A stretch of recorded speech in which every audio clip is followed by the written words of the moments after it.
magnificent giant has fallen. OCP's new CEO assured us that the destruction of its headquarters will not stand in the way of finishing Delta City. Japanese corporation Kanemitsu has already shown interest in OCP's most prominent project. We at Media Break welcome them with open arms. Delta City, yokoso! From the City of Wonders, we're back to Detroit. The city's debt has reached a new peak. Re-elected Mayor Cusack, asked about his plans for reform, said he had other plans instead. OCP is the weakest it's ever been. We'll sue them even if we need a Japanese lawyer, he assures us. Now it's time to introduce a new segment, You the Detroiters, where we share feel-good stories from our local communities. An escaped python terrorizing the local neighborhood has been reunited with its owners. But that wasn't the only thing that was returned. X-ray of the reptile's insides has shown the stolen watches together with the remains of the thief himself. Pickles, a local addict, was so intoxicated with nuke that the drug was absorbed by the python, which explains its bizarre behavior. Isn't that food for thought?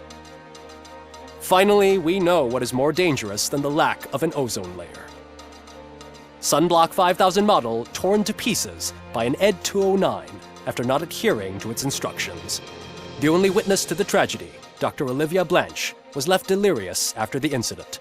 She stated that mechanical lawman was not to be trusted. We will miss you, Melissa. A defamed reporter funded by terrorists. After trying to illegally broadcast a hit piece aimed at OCP, Samantha Ortiz has been spotted collaborating with a terrorist group led by a woman known in the underworld as Bertha. OCP denies. We're sorry for the disturbance. Fortunately, this time it was a minor one. Let's move on. A new world record has been set in Detroit. A man called Funeral Bob attended his 1000th funeral this year. The record-breaking funeral belonged to Max Becker, a former OCP executive. As it turned out, Bob was its only attendee. The OCP delegation did not arrive due to a rescheduled business meeting. We hope the meeting went well. Moving on. The owner of a local restaurant, Onion Baji, in cahoots with a ring of zoo thieves. The restaurant was proved to source the ingredients through crime. The arrest was made by a rookie neighborhood cop, Ulysses Washington, and according to his statement, it wasn't the first animal he had saved. One question still remains unanswered. What happens to Robocop's human status? Mayor Cusack distances himself from Robocop and leaves no doubt that he will not be advocating for granting him human rights. Robocop's efforts have prompted a public conversation. I hope OCP doesn't take him off the street. Who will protect us then? Ah! It's Robocop! Robo, I love you!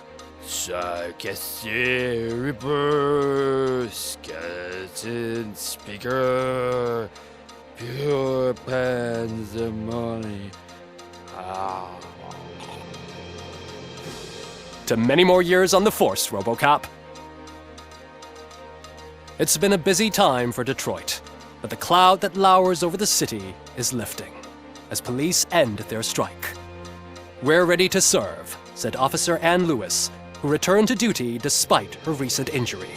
What heroism. Detroit can sleep soundly tonight. The question is, for how long? That's all for today. This was Casey Wong. Until next time.